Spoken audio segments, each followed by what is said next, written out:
경영난으로 폐업한 뒤 시설 폐쇄나 오염도 조사 등의 관리가 제대로 되지 않는 주유소가 많습니다. YTN이 전국적으로 조사해봤는데요.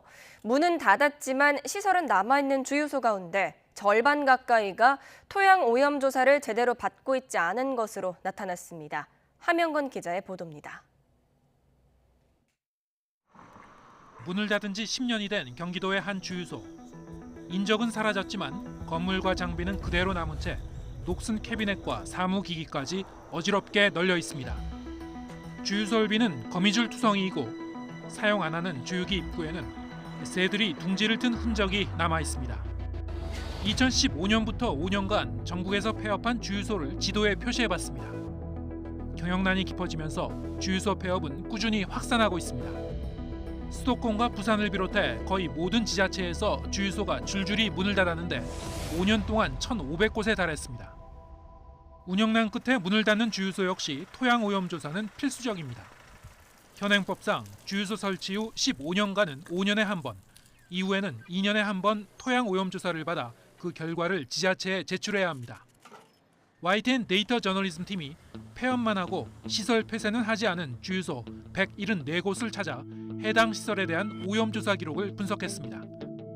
이들 방치 주유소 중 절반 가까운 84곳이 정기 토양 오염 조사를 제때 받지 않은 것으로 나타났습니다.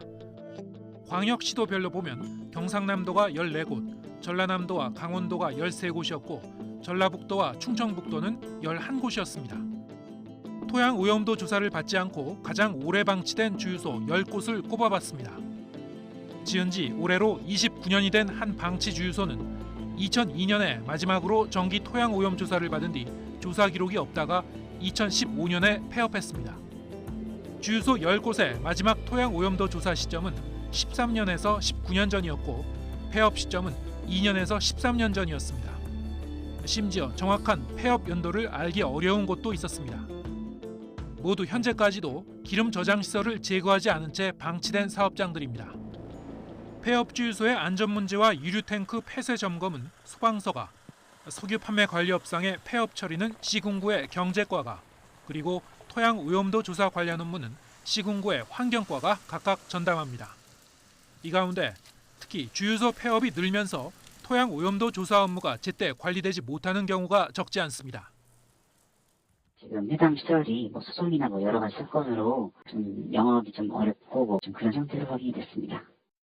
토양 같은 경우에도 이제 130개 있거든요. 저희 이 신고된 게 실질적으로 저희 혼자서 이 전체를 좀 관리하기는 좀 어려운 부분이 있어서.